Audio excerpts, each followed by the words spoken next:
भारत के महान मुसलमान योद्धा कौन से हैं जिनका नाम सुनते ही दुश्मनों के पसीने छूट जाया करते थे। इन मुसलमान योद्धाओं के रहते विदेशी ताकतें कभी भारत की ओर आंख उठाकर देखने की हिम्मत नहीं किया करती थी। इन योद्धाओं के शासनकाल में भारत दुनिया का सबसे ताकतवर देश के रूप में पहचाना जाता था। अफगान से लेकर दक्कन तक इन शासकों ने भारतीय साम्राज्य का विस्तार किया। आज की इस वीडियो में हम भारत के 5 सबसे महान मुस्लिम योद्धाओं के बारे में ही आपको बताने वाले हैं। बस आप बने रहिए वीडियो के अंत तक हमारे साथ। नंबर 1, अलाउद्दीन खिलजी। भारत के 5 सबसे महान मुसलमान योद्धाओं की सूची में सबसे पहला नाम अलाउद्दीन खिलजी का आता है। सन 1296 में अपने चाचा और ससुर जलालुद्दीन खिलजी की हत्या करने के बाद वो खिलजी वंश का दूसरा राजा बना था। अलाउद्दीन खिलजी का नाम सुनकर मंगोल भी खौफ खाया करते थे और सन 1296 में जब मंगोलों ने भारत पर आक्रमण करने की कोशिश की तो खिलजी ने उन्हें जमकर धूल चटाई। अलाउद्दीन के रहते हुए कोई भी विदेशी आक्रमणकारी भारत की तरफ आंख उठाकर देखने की हिम्मत नहीं कर पाता था। वो पहला मुस्लिम शासक था जिसने अपने राज्य का विस्तार संपूर्ण किया था। उत्तर से लेकर दक्षिण तक के हिस्से के उसके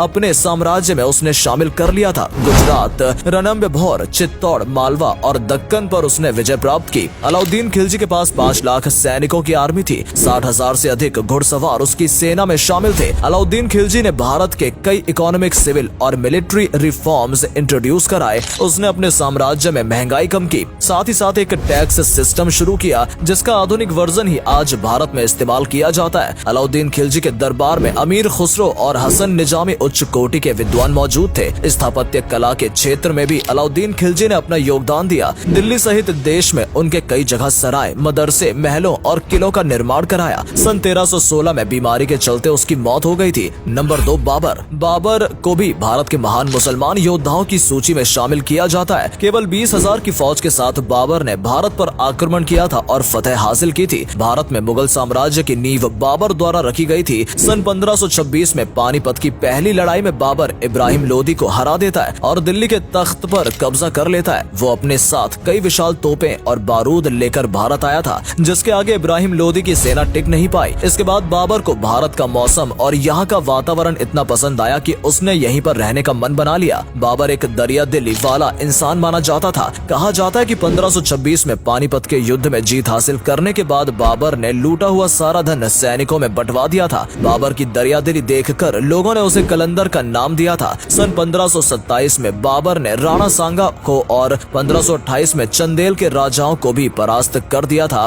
उसके पास अपने जमाने के सबसे आधुनिक हथियार हुआ करते थे जो रूस और अमेरिका से भी ताकतवर थे। बाबर ने एक विशाल सेना का निर्माण किया। साथ ही भारत में कई मदरसे और मस्जिद का निर्माण बाबर ने कराया। अयोध्या की शान रही बाबरी मस्जिद का निर्माण बाबर के कहने पर उसके सेनापति मीर बाकी ने ही कराया था। बाबर के कारण ही अगले करीब 325 सालों तक मुगलों ने भारत पर राज किया और भारत को विकास की ओर अग्रसर किया। नंबर 3, शेर शाह सूरी। शेर शाह सूरी भी एक महान योद्धा था। भारत में मुगल सल्तनत की स्थापना होने के बाद उसने बाबर के सेनापति के रूप में अपनी सेवाएं प्रदान की थी। वो एक महान रणनीतिकार था और साथ ही एक कुशल सेनापति होने के बाद उसने खुद को एक कुशल शासक के रूप में जनता के सामने पेश किया। शेर शाह सूरी की ताकत का अंदाजा आप इसी बात से लगा सकते हैं कि उसने अपने शौर्य और पराक्रम के दम पर कुछ सालों के लिए मुगलों को भारत से खदेड़ दिया था। उसने चौसा और कन्नौज के युद्धों में हुमायूं को हराया। सन 1540 में उसने भारत में सूरी वंश की स्थापना की थी। अपने शासनकाल में उसने कई नए नगरों और सैन्य प्रशासन की स्थापना की।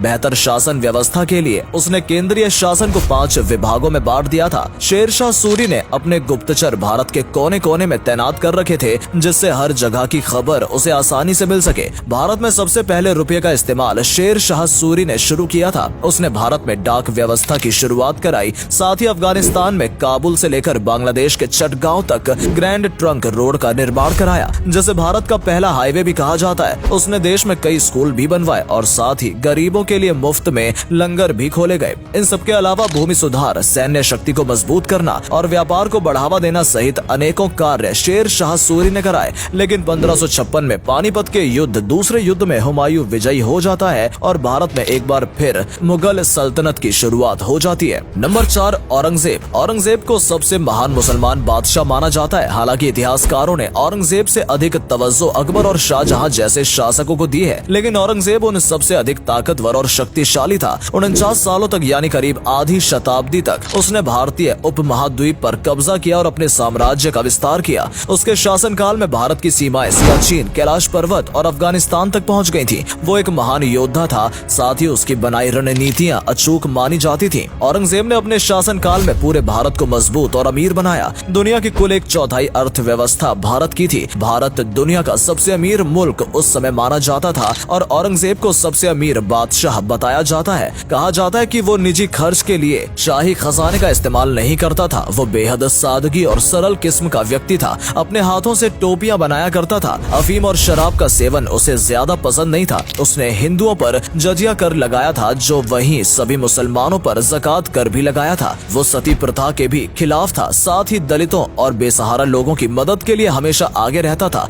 बहुत से लोगों का मानना है कि औरंगजेब हिंदुओं से नफरत करता था, लेकिन ऐसा नहीं है। उसके मंत्रिमंडल में कई हिंदू उच्च पदों पर तैनात थे। औरंगजेब रहते अंग्रेज कभी भी भारत पर कब्जा नहीं कर पाए थे, लेकिन औरंगजेब की मृत्यु के बाद मुगल सल्तनत धीरे धीरे पतन की ओर बढ़ने लगी और इसी का फायदा अंग्रेजों ने उठाया। नंबर 5, टीपू सुल्तान। टीपू सुल्तान का नाम भारतीय इतिहास के पन्नों में विवादास्पद रहा है, लेकिन इस बात से कोई इनकार नहीं कर सकता है कि वो 18वीं शताब्दी के सबसे महान मुसलमान योद्धा थे। टीपू सुल्तान को दोनों हाथों से तलवारबाजी करने का हुनर प्राप्त था और उनकी एक तलवार का वजन 7 किलोग्राम से भी अधिक था। टीपू सुल्तान ने ही भारत का पहला रॉकेट मिसाइल बनाया था, जिसके बाद में अंग्रेज अपने साथ लंदन ले गए थे। टीपू सुल्तान ने एक मजबूत नौसेना का निर्माण भी कराया था। 20 से अधिक युद्ध पोत उसके पास थे, जिसमें दर्जनों तोप लगी रहती थी। 2010 में टीपू सुल्तान की एक तोप 3 लाख पाउंड में नीलाम हुई थी। टीपू सुल्तान का नाम सुनकर अंग्रेज भी खौफ खाया करते थे। यहाँ तक कि नेपोलियन ने टीपू सुल्तान को फ्रांस आकर अंग्रेजों से युद्ध करने के लिए आमंत्रित भी किया था। इसी के साथ आप उनकी शक्ति और पराक्रम का अंदाजा लगा सकते हैं। टीपू सुल्तान के शासन के दौरान भारत दुनिया में रेशम का सबसे बड़ा उत्पादक बन गया था और चीन, जापान, रूस, फ्रांस और इंग्लैंड तक भारत से कपड़ा एक्सपोर्ट किया जाता है। टीपू सुल्तान अक्सर हिंदू मंदिरों और संस्थाओं को भी पैसा दान किया करता था और वो एक राम नाम की अंगूठी भी पहना करता था। दोस्तों, इन 5 योद्धाओं के अलावा भी भारत में अनेकों महान मुस्लिम योद्धा हुए हैं, जिसमें अकबर, शाहजहां, कुतुबुद्दीन ऐबक जैसे कई नाम शामिल हैं। भारत की आजादी में भी मुसलमानों ने बेहद महत्वपूर्ण योगदान दिया था। इनके अलावा यदि आप किसी अन्य मुस्लिम योद्धा के बारे में जानना चाहते हैं तो हमें बता सकते हैं। और अगर आज की ये वीडियो आपको पसंद आई हो तो इसे अधिक से अधिक लाइक और शेयर अवश्य करें। आज के लिए इतना ही। आपसे फिर मिलेंगे एक नई वीडियो और ढेर सारी रोचक जानकारी के साथ। धन्यवाद।